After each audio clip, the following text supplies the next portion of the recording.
ನಮಸ್ಕಾರ ಸ್ನೇಹಿತರೆ, ಹೇಗಿದ್ರೆ ಎಲ್ಲರೂ ಚೆನ್ನಾಗಿದ್ರೆ ಅನ್ಕೊಂಡು ಸ್ನೇಹಿತರೆ. ಎಲ್ರಿಗೂ ಮೀಡಿಯಾ ಅಪ್ಡೇಟ್ ಚಾನಲಿನ ಮತ್ತೊಂದು ವಿಡಿಯೋಕ್ಕೆ ತಮಗೆಲ್ರಿಗೂ ಸ್ವಾಗತ ಸುಸ್ವಾಗತ. ಸ್ನೇಹಿತರೆ, ಈ 2025ರ ಈ ಒಂದು ವರ್ಷದಲ್ಲಿ ಮೇಷ ರಾಶಿಯವರಿಗೆ ಡಿಸೆಂಬರ್ 10ರ ನಂತರ ಏನೆಲ್ಲ ಬದಲಾವಣೆಗಳನ್ನು ಈ ಡಿಸೆಂಬರ್ ತಿಂಗಳಿನಲ್ಲಿ ಕಂಡಿದ್ದೀರಿ. ಈ ಡಿಸೆಂಬರ್ ತಿಂಗಳಿನಲ್ಲಿ ಉಂಟಾಗ್ತಿರುವಂತಹ ಗ್ರಹ ಸಂಚಾರಗಳು ಮೇಷ ರಾಶಿಯವರ ಜೀವನದಲ್ಲಿ ಏನೆಲ್ಲ ಬದಲಾವಣೆಗಳನ್ನು ತರಲಿದೆ, ಈ ಸಂಚಾರವು ನಿಮ್ಮ ಜೀವನದಲ್ಲಿ ಏನೆಲ್ಲ ಬದಲಾವಣೆಗಳ ಜೊತೆಗೆ ಯಾವ ರೀತಿಯ ಎಚ್ಚರಿಕೆಯ ಸೂಚನೆಗಳನ್ನು ನೀಡಲಿದೆ ಎಂಬುದರ ಸಂಪೂರ್ಣ ಮಾಹಿತಿಯನ್ನು ಇದೇ ವಿಡಿಯೋದಲ್ಲಿ ತಿಳಿಸ್ಕೊಟ್ಟು ಹೋಗ್ತೇನೆ ಸ್ನೇಹಿತರೆ. ಹಾಗೆಯೇ ನಿಮ್ಮ ವೃತ್ತಿ, ಆರೋಗ್ಯ, ವೈವಾಹಿಕ ಜೀವನ, ಆರ್ಥಿಕ ಸ್ಥಿತಿ, ಕೌಟುಂಬಿಕ ಜೀವನ, ವ್ಯವಹಾರ ಮತ್ತು ಶಿಕ್ಷಣಕ್ಕೆ ಸಂಬಂಧಪಟ್ಟಂತೆಯೇ ಏನೆಲ್ಲ ಬದಲಾವಣೆಗಳನ್ನು ಕಂಡಿದ್ದೀರಿ. ಈ ಡಿಸೆಂಬರ್ 10ರ ನಂತರ ಮೇಷ ರಾಶಿಯವರಿಗೆ ಇರುವಂತಹ ಸಮಸ್ಯೆಗಳಿಗೆ ಸರಳ ಪರಿಹಾರಗಳನ್ನು ಕೂಡ ಇದೇ ವಿಡಿಯೋದಲ್ಲಿ ತಿಳಿಸ್ಕೊಡ್ತಾ ಹೋಗ್ತೇನೆ ಸ್ನೇಹಿತರೆ. ಆದ್ದರಿಂದ ವಿಡಿಯೋನ ಸ್ಕಿಪ್ ಮಾಡದೆ ಇಲ್ಲಿಂದ ಕೊನೆ ತನಕ ನೋಡ್ತಾ ಬನ್ನಿ. ಸ್ಕಿಪ್ ಮಾಡಿ ವಿಡಿಯೋನ ನೋಡೋದ್ರಿಂದ ಅಷ್ಟು ಇನ್ಫಾರ್ಮೇಷನ್ ಅರ್ಥ ಆಗೋದಿಲ್ಲ ಸ್ನೇಹಿತರೆ. ಸೊ ಫಸ್ಟಿಂದ ಎಂಡ್ ತನಕ ವಿಡಿಯೋನ ವಾಚ್ ಮಾಡಿ. ಹಾಗೆ ನಮ್ಮ ಈ ವಿಡಿಯೋ ಇಷ್ಟ ಆಗಿತ್ತು ಅಂದರೆ ವಿಡಿಯೋಕ್ಕೆ ಒಂದು ಲೈಕ್ ಮಾಡಿ ಸ್ನೇಹಿತರೆ. ಯಾರೇನೂ ನಮ್ಮ ಚಾನಲ್ನ ಸಬ್ಸ್ಕ್ರೈಬ್ ಮಾಡ್ಕೊಂಡಿಲ್ಲ ಅವರು ಈಗಲೇ ಸಬ್ಸ್ಕ್ರೈಬ್ ಮಾಡ್ಕೊಳ್ಳಿ. ಸಬ್ಸ್ಕ್ರೈಬ್ ಮಾಡಿಕೊಂಡು ಪ್ರತಿನಿತ್ಯ ವಿಡಿಯೋನ ವಾಚ್ ಮಾಡ್ತಿರೋರಿಗೆ ಥ್ಯಾಂಕ್ ಯು ಸೋ ಮಚ್ ಅಂತ ಹೇಳ್ತಾ, ಇನ್ನು ಈ ಮೇಷ ರಾಶಿಯವರಿಗೆ ಡಿಸೆಂಬರ್ ತಿಂಗಳಲ್ಲಿ ಗ್ರಹ ಸಂಚಾರಗಳು ಹೇಗಿರಲಿದೆ ಅಂತ ನೋಡ್ತಾ ಬರೋಣ. ಅದಾದ ನಂತರ ಏನೆಲ್ಲ ರೀತಿಯ ಬದಲಾವಣೆಗಳನ್ನು ಕಾಣಲಿದ್ದೀರಿ ಅಂತ ನೋಡ್ತಾ ಬರೋಣ ಸ್ನೇಹಿತರೆ. ಮೊದಲನೇದಾಗಿ ಗುರು ಗ್ರಹದ ವಿಚಾರಕ್ಕೆ ಬರೋದಾದರೆ, ಕಟಕ ರಾಶಿಯ 4ನೇ ಮನೆಯಿಂದ ಮಿಥುನ ರಾಶಿಯ 3ನೇ ಮನೆಗೆ ಡಿಸೆಂಬರ್ 5ರಂದು ರಾಶಿ ಬದಲಾವಣೆಯನ್ನು ಗುರು ಆಲ್ರೆಡಿ ಮಾಡಿದ್ದಾನೆ ಸ್ನೇಹಿತರೆ. ಇನ್ನು ಮಂಗಳ ಗ್ರಹದ ವಿಚಾರಕ್ಕೆ ಬರೋದಾದರೆ, ವೃಶ್ಚಿಕ ರಾಶಿಯ 8ನೇ ಮನೆಯಿಂದ ಧನುರಾಶಿಯ 9ನೇ ಮನೆಗೆ ಡಿಸೆಂಬರ್ 7ರಂದು ರಾಶಿ ಬದಲಾವಣೆಯನ್ನು ಮಂಗಳ ಮಾಡಿರುವ ಕಾರಣ ಸಾಕಷ್ಟು ಬದಲಾವಣೆಗಳನ್ನು ಕೂಡ ಈ ಮೇಷ ರಾಶಿಯವರು ನಿಮ್ಮ ಜೀವನದಲ್ಲಿ ಕಾಣ್ತಾ ಬರ್ತೀರಿ. ಇನ್ನು ಶುಕ್ರ ಗ್ರಹದ ವಿಚಾರಕ್ಕೆ ಬರೋದಾದರೆ, ಶುಕ್ರನು ವೃಶ್ಚಿಕ ರಾಶಿಯ 8ನೇ ಮನೆಯಿಂದ ಧನುರಾಶಿಯ 9ನೇ ಮನೆಗೆ ಡಿಸೆಂಬರ್ 20ರಂದು ರಾಶಿ ಬದಲಾವಣೆಯನ್ನು ಮಾಡಲಿದ್ದಾನೆ ಸ್ನೇಹಿತರೆ. ಇನ್ನು ಬುಧ ಗ್ರಹದ ವಿಚಾರಕ್ಕೆ ಬರೋದಾದರೆ, ತುಲಾ ರಾಶಿಯ 7ನೇ ಮನೆಯಿಂದ ವೃಶ್ಚಿಕ ರಾಶಿಯ 8ನೇ ಮನೆಗೆ ಡಿಸೆಂಬರ್ 6ರಂದು ರಾಶಿ ಬದಲಾವಣೆಯನ್ನು ಮಾಡಿದಂತಹ ಬುಧನು ಅದಾದ ನಂತರ ಧನುಸ್ಸು ರಾಶಿಯ 9ನೇ ಮನೆಗೆ ಡಿಸೆಂಬರ್ 29ರಿಂದ ರಾಶಿ ಬದಲಾವಣೆಯನ್ನು ಮಾಡಲಿದ್ದಾನೆ ಸ್ನೇಹಿತರೆ.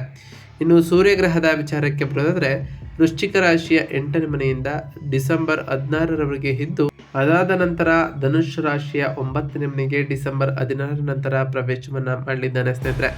ಇನ್ನು ಶನಿಗ್ರಹದ ವಿಚಾರಕ್ಕೆ ಬರೋದಾದರೆ, ಮೀನ ರಾಶಿಯ 12ನೇ ಮನೆಯಲ್ಲಿ ಈ ತಿಂಗಳಿಡೀ ಪೂರ್ತಿ ಶನಿ ಇರಲಿದ್ದು, ರಾಹು ಕುಂಭರಾಶಿಯ 11ನೇ ಮನೆಯಲ್ಲಿ, ಕೇತು ಸಿಂಹರಾಶಿಯ 5ನೇ ಮನೆಯಲ್ಲಿ ಈ ತಿಂಗಳಿಡೀ ಪೂರ್ತಿ ಇರಲಿದ್ದಾರೆ ಸ್ನೇಹಿತರೆ. ಒಟ್ಟಾರೆಯಾಗಿ ಈ ಮೇಷ ರಾಶಿಯವರಿಗೆ ಡಿಸೆಂಬರ್ ತಿಂಗಳ ಈ 2025 ಅತ್ಯಂತ ಮಹತ್ವಪೂರ್ಣವಾದಂತಹ ಬದಲಾವಣೆಗಳನ್ನು ತರಲಿದೆ. ಈ ತಿಂಗಳಿನಲ್ಲಿ ಗ್ರಹಗಳು ಒಂದು ರಾಶಿಯಿಂದ ಮತ್ತೊಂದು ರಾಶಿಗೆ ಬದಲಾಗುವುದು ನಿಮ್ಮ ಜೀವನದಲ್ಲಿ ಏರ್ಪೇರುಗಳು ಮತ್ತು ಶುಭಫಲಗಳನ್ನು ಎರಡೂ ಕೂಡ ನೀಡ್ತಾ ಬರ್ತದೆ. ಅದರಲ್ಲೂ ಡಿಸೆಂಬರ್ 5ರಂದು ಗುರು 3ನೇ ಮನೆಗೆ ಬದಲಾಗಿರೋ ಕಾರಣ ಕುಜ, ರವಿ, ಶುಕ್ರರು 9ನೇ ಮನೆಗೆ ಅಂದರೆ ಭಾಗ್ಯಸ್ಥಾನಕ್ಕೆ ಪ್ರವೇಶವನ್ನು ಮಾಡಿರೋ ಕಾರಣ ಈ ತಿಂಗಳ ವಿಶೇಷವಾಗಿ 8ನೇ ಮನೆಯಲ್ಲಿ ಗ್ರಹಗಳ ಸಂಚಾರ ಇರೋ ಕಾರಣ ಸ್ವಲ್ಪ ಒತ್ತಡವಿದ್ದರೂ 2ನೇ ವಾರದಲ್ಲಿ ನಿಮ್ಮ ಅದೃಷ್ಟ ಈ ವಾರದಿಂದ ಕೈ ಹಿಡಿಯಲಿದೆ ಅಂತ ಹೇಳ್ಬೋದು ಸ್ನೇಹಿತರೆ. ಈ ರಾಶಿಯವರಿಗೆ ವೃತ್ತಿ ಮತ್ತು ಉದ್ಯೋಗದ ವಿಚಾರಕ್ಕೆ ಬರೋದಾದರೆ, ವೃತ್ತಿಯಲ್ಲಿ ಈ ತಿಂಗಳು 2 ವಿಭಿನ್ನ ಹಂತಗಳನ್ನು ಹೊಂದಿರ್ತದೆ. ಮೊದಲ 2 ವಾರಗಳಲ್ಲಿ ಅಂದರೆ ಡಿಸೆಂಬರ್ 1ರಿಂದ 15ರವರೆಗೆ ಈ ಸಮಯದಲ್ಲಿ ನಿಮ್ಮ ರಾಶಿ ಅಧಿಪತಿ ಕುಜ ಮತ್ತು ಉದ್ಯೋಗಕಾರಕನಾದಂತಹ ರವಿ 8ನೇ ಮನೆಯಲ್ಲಿ ಅಂದರೆ ವೃಶ್ಚಿಕ ರಾಶಿಯಲ್ಲಿ ಇರ್ತಾರೆ. ಇದರಿಂದಾಗಿ ಕೆಲಸದಲ್ಲಿ ಅಧಿಕವಾದಂತಹ ಒತ್ತಡ, ಮೇಲಾಧಿಕಾರಿಗಳಿಂದ ಅನಿರೀಕ್ಷಿತವಾದಂತಹ ಪ್ರಶ್ನೆಗಳು ಅಥವಾ ಸಮಸ್ಯೆಗಳು ಎದುರಾಗುವಂತಹ ಸಾಧ್ಯತೆಗಳು ಕೂಡ ಇರಲಿದೆ. ನಿಮ್ಮ ಪರಿಶ್ರಮಕ್ಕೆ ತಕ್ಕ ಮನ್ನಣೆಯೇ ಸಿಗದಿರಬಹುದು ಸ್ನೇಹಿತರೆ. ಸಹೋದ್ಯೋಗಿಗಳಿಂದ ಸಣ್ಣ ಪುಟ್ಟ ಭಿನ್ನಾಭಿಪ್ರಾಯಗಳು ಬರದಂತೆ ಎಚ್ಚರವನ್ನು ಈ ರಾಶಿಯವರು ವಹಿಸಬೇಕಾಗಿರುತ್ತದೆ. ಕೆಲಸಗಳನ್ನು ಮುಂದೂಡದೆ ಸಮಯಕ್ಕೆ ಸರಿಯಾಗಿ ಪೂರ್ಣಗೊಳಿಸುವುದು ಉತ್ತಮವಾಗಿರಲಿದ್ದು, ಇನ್ನು ಕೊನೆಯ 2 ವಾರಗಳ ವಿಚಾರಕ್ಕೆ ಬರೋದಾದರೆ, ಡಿಸೆಂಬರ್ 16ರಿಂದ 31ರವರೆಗೆ ಡಿಸೆಂಬರ್ 16ರಂದು ಸೂರ್ಯನು 9ನೇ ಮನೆಗೆ ಪ್ರವೇಶಿಸುವುದು ಮತ್ತು ಅದಕ್ಕೂ ಮೊದಲೇ ಕುಜ ಕೂಡ ಅಲ್ಲಿಗೆ ಸೇರುವುದರಿಂದ ಪರಿಸ್ಥಿತಿಗಳು ಸಂಪೂರ್ಣವಾಗಿ ನಿಮ್ಮ ಪರವಾಗಿ ಬದಲಾಗ್ತಾ ಹೋಗ್ತವೆ. ಉದ್ಯೋಗದಲ್ಲಿ ವರ್ಗಾವಣೆ ಬಯಸುವವರಿಗೆ ಅಥವಾ ಹೊಸ ಜವಾಬ್ದಾರಿಗಳನ್ನು ನಿರೀಕ್ಷಿಸುವವರಿಗೆ ಇದು ಶುಭ ಕಾಲ ಅಂತಂದರೆ ಹೇಳ್ಬೋದು. ಅದೃಷ್ಟವೂ ಕೂಡ ಕೂಡಿ ಬರಲಿದ್ದು, ದೂರದ ಊರುಗಳಿಂದ ಅಥವಾ ವಿದೇಶಿಗಳಿಂದ ಉದ್ಯೋಗಾವಕಾಶಗಳು ಬರುವಂತಹ ಸೂಚನೆಗಳು ಕೂಡ ಈ ತಿಂಗಳಿನಲ್ಲಿ ಇರಲಿದೆ ಸ್ನೇಹಿತರೆ. ನಿರುದ್ಯೋಗಿಗಳಿಗೆ ತಿಂಗಳ ಕೊನೆಯಲ್ಲಿ ಸಿಹಿ ಸುದ್ದಿಯು ಕೂಡ ಈ ರಾಶಿಯವರಿಗೆ ದೊರಕಲಿದೆ ಅಂತ ಹೇಳ್ಬೋದು ಸ್ನೇಹಿತರೆ. ಇನ್ನು ಈ ರಾಶಿಯವರಿಗೆ ಸಂಬಂಧಪಟ್ಟಂತೆಯೇ ಹಣಕಾಸಿನ ವಿಚಾರದ ಬಗ್ಗೆ ಮಾತನಾಡ್ತಾ ಬರೋದಾದರೆ, ಹಣಕಾಸಿನ ವಿಚಾರದಲ್ಲಿ ಈ ತಿಂಗಳು ಮಿಶ್ರ ಫಲಿತಾಂಶವನ್ನು ನೀಡಲಿದೆ ಈ ಮೇಷ ರಾಶಿಯವರಿಗೆ. 11ನೇ ಮನೆಯಲ್ಲಿ ರಾಹು ಇರೋದರಿಂದ ಆದಾಯದ ಮೂಲಗಳು ಬಹಳ ಚೆನ್ನಾಗಿ ಇರ್ತವೆ. ಆದರೆ 12ನೇ ಮನೆಯಲ್ಲಿ ಶನಿ ಮತ್ತು 8ನೇ ಮನೆಯಲ್ಲಿ ಗ್ರಹಗಳ ಸಂಚಾರ ಇರುವ ಕಾರಣ ಖರ್ಚುಗಳು ಕೂಡ ಅದೇ ಪ್ರಮಾಣದಲ್ಲಿ ಇರಲಿದೆ. ಆಕಸ್ಮಿಕ ಧನಲಾಭಗಳು ಬರ್ಬೋದು ಸ್ನೇಹಿತರೆ. 8ನೇ ಮನೆಯಲ್ಲಿ ಶುಕ್ರ ಮತ್ತು ಬುಧ ಸಂಚರಿಸುವ ಸಮಯದಲ್ಲಿ ಈ ತಿಂಗಳ ಮಧ್ಯದಲ್ಲಿ ನಿಮಗೆ ಅನಿರೀಕ್ಷಿತ ಮೂಲಗಳಿಂದ ಹಣವು ಕೂಡ ಬರ್ಬೋದು. ಇನ್ಸೂರೆನ್ಸ್, ಹಳೆಯ ಬಾಕಿ ವಸೂಲಾತಿ ಅಥವಾ ಪಿತ್ರಾರ್ಜಿತ ಆಸ್ತಿಗೆ ಸಂಬಂಧಪಟ್ಟಂತಹ ವಿಷಯಗಳಲ್ಲಿ ಬಹಳ ಅನುಕೂಲಕರವಾಗಿರ್ತದೆ. ಹೂಡಿಕೆಗಳ ವಿಚಾರಕ್ಕೆ ಬರೋದಾದರೆ ಡಿಸೆಂಬರ್ 20ರವರೆಗೆ ಹೊಸ ಹೂಡಿಕೆಗಳ ವಿಷಯದಲ್ಲಿ ಎಚ್ಚರಿಕೆಯಿಂದ ಹೆಜ್ಜೆಯನ್ನು ಇಡಬೇಕು. ಶೇರ್ ಮಾರುಕಟ್ಟೆ ಅಥವಾ ರಿಸ್ಕ್ ಇರುವಂತಹ ವ್ಯವಹಾರಗಳಲ್ಲಿ ಹಣ ಹಾಕದಿರುವುದು ಒಳಿತಾಗಿರಲಿದೆ ಸ್ನೇಹಿತರೆ. ಡಿಸೆಂಬರ್ 20ರ ನಂತರ ಶುಕ್ರನು 9ನೇ ಮನೆಗೆ ಬದಲಾದಾಗ ಆರ್ಥಿಕ ಪರಿಸ್ಥಿತಿ ಇನ್ನಷ್ಟು ಸುಧಾರಿಸಲಿದೆ ಅಂತ ಹೇಳ್ಬೋದು ಸ್ನೇಹಿತರೆ. ಇನ್ನು ಖರ್ಚುಗಳ ವಿಚಾರಕ್ಕೆ ಬರೋದಾದರೆ ಪ್ರಯಾಣ, ಆರೋಗ್ಯ ಅಥವಾ ವಾಹನ ರಿಪೇರಿಗಾಗಿ ಹಣ ಖರ್ಚು ಮಾಡಬೇಕಾಗಿ ಬರ್ಬೋದು ಈ ಟೈಮ್ನಲ್ಲಿ.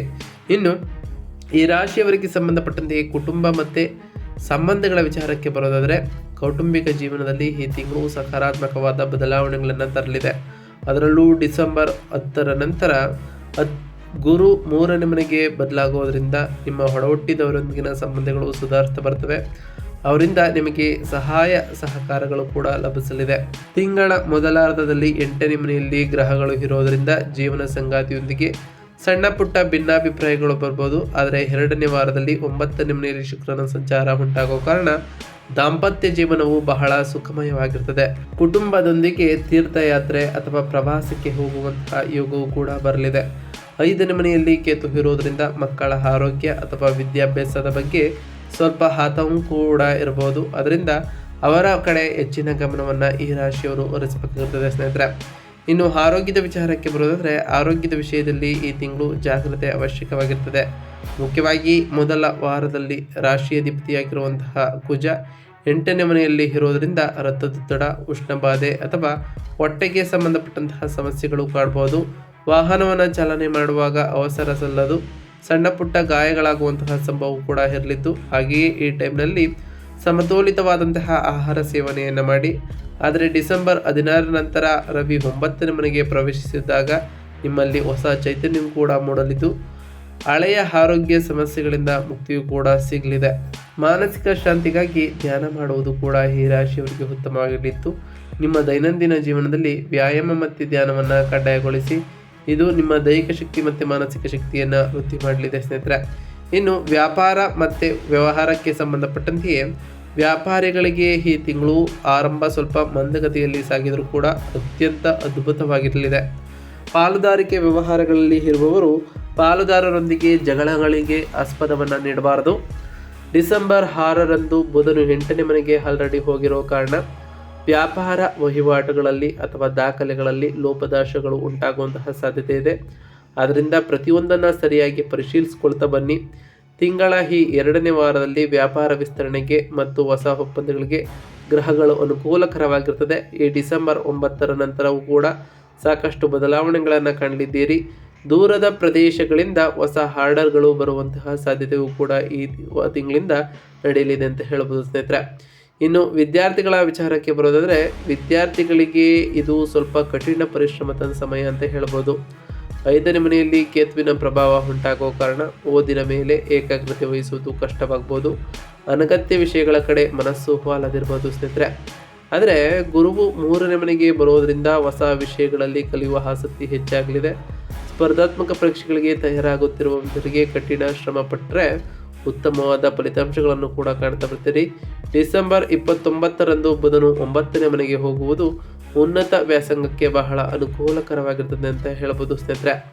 ಒಟ್ಟಾರೆಯಾಗಿ ಈ ಡಿಸೆಂಬರ್ ತಿಂಗಳು ಈ ತಿಂಗಳಿನಲ್ಲಿ ಒಂದಿಷ್ಟು ಸಕಾರಾತ್ಮಕ ಬದಲಾವಣೆಗಳ ಜೊತೆಗೆ ಒಂದಿಷ್ಟು ಎಚ್ಚರಿಕೆಯ ಸೂಚನೆಗಳನ್ನು ಕೂಡ ಕಾಣ್ತಾ ಬರ್ತೀರಿ. ಈ ತಿಂಗಳು ಈ ರಾಶಿಯವರು ಅನುಸರಿಸಬೇಕಾದಂತಹ ಸರಳ ಪರಿಹಾರ ಕ್ರಮಗಳೇನು, ಹಾಗೆಯೇ ಗ್ರಹ ದೋಷಗಳ ನಿವಾರಣೆಗೆ ಮತ್ತು ಶುಭ ಫಲಗಳಿಗಾಗಿ ಏನೆಲ್ಲ ಪರಿಹಾರವನ್ನು ಮಾಡಿದ್ರೆ ಒಳ್ಳೆಯದು ಅಂತ ಒಂದೊಂದಾಗಿ ತಿಳಿಸ್ಕೊಡ್ತಾ ಹೋಗ್ತಾನೆ ಸ್ನೇಹಿತರೆ. ಗಮನವಿಟ್ಟು ನೋಡ್ತಾ ಬನ್ನಿ.